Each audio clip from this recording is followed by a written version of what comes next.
Hello, മീൻ കിട്ടാത്തൊരു ദിവസം. അപ്പോൾ മിക്കവാറും ഉണക്കമീനിലേക്കാണ് ഞങ്ങളുടെ ആശ്രയം. ഇതെനിക്ക് ഏറ്റവും പ്രിയപ്പെട്ട, എനിക്ക് ഭയങ്കരമായിട്ട് ഇഷ്ടമുള്ളൊരു ഉണക്കമീനാണ് കേട്ടോ. ഉലുവാമീൻ എന്നാണ് ഇവിടെ പറയുന്നത്. അപ്പോൾ അത് കുറച്ച് അരിഞ്ഞ് ഓൾറെഡി ഞാൻ വെള്ളത്തിലിട്ട് അതിൻ്റെ ഉപ്പൊക്കെ ഒന്ന് പോകാൻ വേണ്ടി വെച്ചു. എന്നിട്ട് കുറച്ച് സാമ്പാർ ഉണ്ടാക്കാമെന്ന് കരുതി. ഉണക്കമീനും സാമ്പാറും ഒരു പപ്പടം ഉണ്ടെങ്കിൽ എന്ത് രസമല്ലേ ചോറ് തിന്നാൻ. അപ്പോൾ കഷ്ണങ്ങളൊക്കെ വേവിച്ച് ഉമ്മിച്ച് മസാലയൊക്കെ ചേർത്തിട്ട് അങ്ങനെ ഒന്ന് തിളപ്പിക്കാൻ വേണ്ടിയിട്ട് വെച്ചിട്ടുണ്ടായിരുന്നു. പിന്നെ ഞാൻ കുറച്ച് ക്യാബേജ് ഇരിപ്പുണ്ടായിരുന്നു. എന്നാൽ പിന്നെ അതും കൂടെ തോരനാക്കാമെന്ന് കരുതി.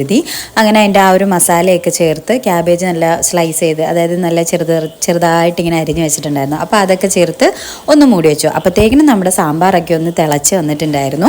ആ സമയം കൊണ്ട് ക്യാബേജും റെഡി ആയിട്ടുണ്ടായിരുന്നു. അപ്പോൾ തൊട്ടപ്പുറത്തെ സ്റ്റൗവിൽ ഉമ്മിച്ചി അതിന് വേണ്ടിയിട്ടുള്ള ഉള്ളിയും വെളുത്തുള്ളിയും എല്ലാം ഒന്ന് റെഡിയാക്കായിരുന്നു. അതൊക്കെ ഒന്ന് താളിച്ചപ്പോൾ സാമ്പാർ റെഡിയായി. ഏറ്റവും ലാസ്റ്റ് നമ്മുടെ ഉണക്കമീനും കൂടെ റെഡിയായി കഴിഞ്ഞപ്പം സംഭവം സെറ്റ്. അപ്പോൾ വീഡിയോ ഇഷ്ടപ്പെട്ടാൽ സബ്സ്ക്രൈബ് ചെയ്യാൻ മറക്കല്ലേ. Thanks for watching.